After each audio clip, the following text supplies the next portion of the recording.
இந்த நாள் இனிய நாளாய் அமையட்டும். 7/3/2026 இன்றைய நாள் சனிக்கிழமை.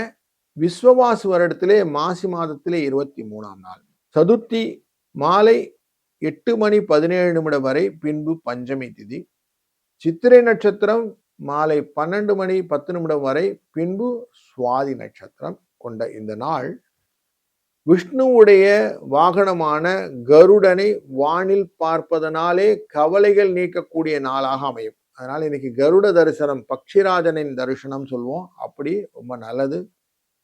இன்னைக்கு நாளை சனிக்கிழமை பெருமாளை நினைச்சிட்டு செய்யக்கூடிய காரியங்கள் எல்லாமே உங்களுக்கு சக்சஸ் ஸ்டோரியை கொடுக்கும்.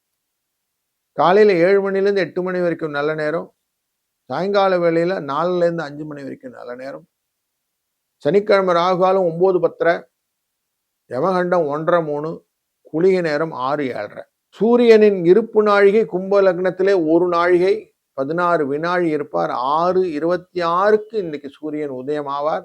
இந்த சுவாதி நட்சத்திரம் என்கிற துலா ராசியிலிருந்து சந்திர பகவான் இருப்பதனாலே பூரட்டாதி மற்றும் உத்திரட்டாதி என்கிற ரேவதி மீன ராசிக்கும் கும்ப ராசிக்கும் இன்னைக்கு சந்திராஷ்டமம் எஃபெக்ட் இருக்கும்.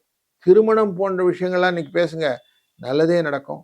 அது மாதிரி ஒருத்தருக்கு ஒருத்தர் அன்பாய் பகிர்ந்து கொள்ளக்கூடிய நாளாகவும் இந்த நாளை பயன்படுத்தி கொள்ளலாம். பாலவம் அப்படிங்கிற புலி அப்படிங்கிற கரணம், இந்த பாலவ கரணத்துல பிரயாணங்கள் செய்வது ரொம்ப நல்லது. வீடு சம்பந்தப்பட்ட பொருட்கள் எல்லாம் செய்வது நல்லது. மங்களகரமான காரியங்கள் செய்தால் நல்ல வளர்ச்சியை பெறலாம் அப்படின்னு இருக்கு. சதுர்த்தி கடனை அடைப்பது ரொம்ப நல்லது. கடனை அடைச்சிங்கன்னா கடன் அடைஞ்சிரும். அதனால சனிக்கிழமையும் சதுர்த்தியும் சேர்ந்த இந்த நாள்ல கடன் அடைப்பதை பற்றின எண்ணங்களை வைத்துக் கொள்ளுங்கள். நிச்சயம் வெற்றி உண்டு.